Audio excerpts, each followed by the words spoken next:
Welcome to Shovan online English school. আপনাদের সাথে আছি আমি আমজাদ হোসেন শোভন। আজকে মূলত আমরা গ্রামারে আলোচনা করব। লেসন আইডেন্টিটি, লেসন পরিচিতি, class 8, subject English second paper. আর এটা 8 না 6, 7, 8, 9, 10 মূলত সবাই এই ক্লাসটি করতে পারবে, সবারই জন্য প্রযোজ্য। আজকের এই মুহূর্তের টপিক হচ্ছে আমাদের articles. Fill in the gaps of the following text with appropriate articles. Gap গুলো হচ্ছে appropriate article দিয়ে পূরণ করতে হবে। Put a cross for zero article. যদি আর্টিকেল একবারই না হয় তাহলে আমরা ক্রস চিহ্ন দিয়ে দিব। ওকে, ঠিক আছে, আপনারা হচ্ছে অ্যান্সার করে ফেলেন দ্রুত। হয়ে গেছে না? আচ্ছা, গুড, সবাই করে ফেলেন দ্রুত। স্যার হইছে। ফাইন, স্যার হইছে। ওকে, গুড। শুধু ইয়া বলেন, নিতু রানী আর বর্ষা, এই দুইজন বলেন তো কি অবস্থা। স্যার হইছে। নিতু রানী, স্যার হইছে। ওকে, সলভে চলে গেলাম, ওখানে আমি বুঝিয়ে দেবো। আসেন, dash angry man is not liked even by dash idiot. এই অ্যাংরির অ্যান্সারটা কি হবে বলেন তো? হ্যাঁ, ইয়েস, ওকে, ঠিক আছে।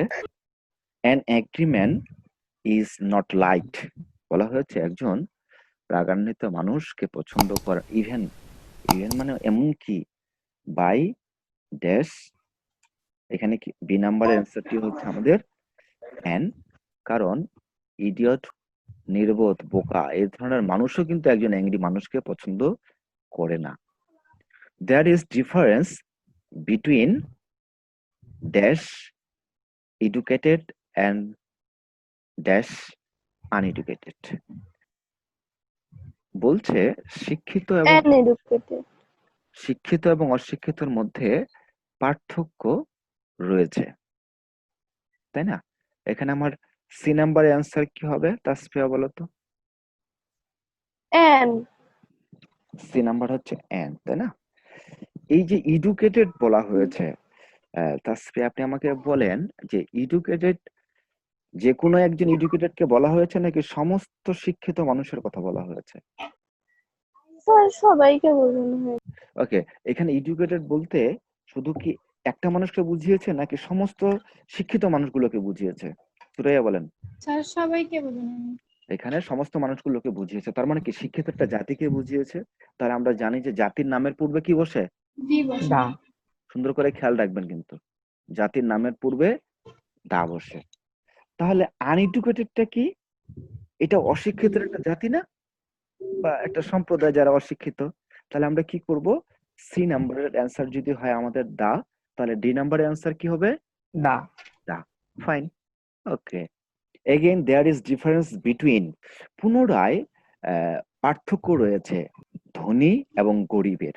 এখন দেখেন এইটা হচ্ছে তৃতীয় লাইনটার মতোই না, ধনী এবং গরিবের। দ্বিতীয় লাইনের মতো। ধনী কি একটা সম্প্রদায়কে, হ্যাঁ, তাহলে এডুকেটেড যেমন একটা জাতিকে বোঝাচ্ছে বা সম্প্রদায়কে, একটা গোষ্ঠীকে বোঝাচ্ছে, তাহলে ধনী কি একটা সম্প্রদায় বা গোষ্ঠী বা জাতিকে বোঝাচ্ছে। তাহলে আমাদের অ্যান্সার হচ্ছে ই নাম্বারে হচ্ছে দা।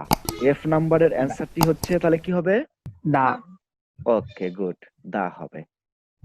এখন আসেন জি নাম্বারে। হ্যাঁ, dash educated man should come forward to educated dash uneducated. Okay, যে কেউ একজন যারা লাইনে আছেন বলেন জি নাম্বারের অ্যান্সারটা কি হবে? এ। এন।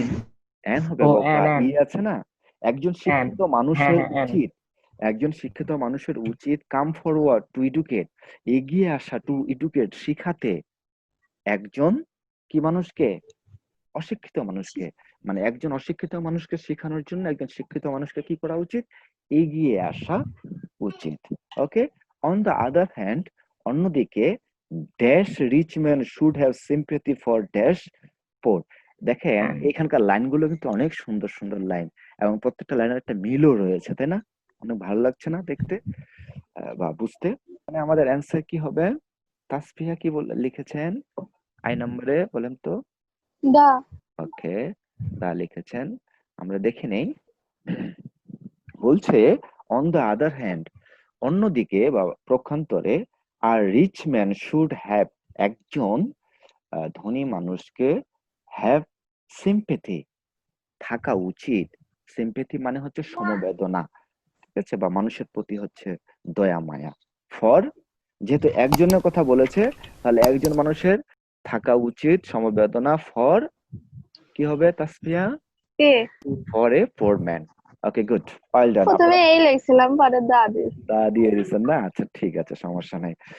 আর্টিকেলটা ফুল মার্কস কার আসছে? আপনার আসছে, রাহিদুলের আসছে না? ওকে, ঠিক আছে, সবাই Yes, খাতা sir. খাতাগুলো একবার উপরে তুলে দেখান তো, আমি একটু ছবি তুলে রাখি। ওকে, গুড, আমার ছবি তোলা হয়ে গেছে, থ্যাংক ইউ। ওকে, চলেন, আমরা হচ্ছে মোটামুটি শিখতে পেরেছি তো? কারো কোথাও সমস্যা আছে? আচ্ছা, কারো সমস্যা নেই, আশা রাখছি অনেক ভালো জিনিস আপনারা শিখেছেন। চলেন পঙ্খিরাজে উড়ে চলে যাই, একবারে ফিনিশিং লাইনে চলে আসছি। আপনাদের সবাইকে goodbye. Thank you all for your patience. Patience শব্দটির অর্থ হচ্ছে ধৈর্য। ধৈর্য ধরে এতক্ষণ ক্লাসটি করার জন্য আপনাদের সবাইকে অসংখ্য ধন্যবাদ। পরবর্তী ক্লাস দেখার আমন্ত্রণ রইল।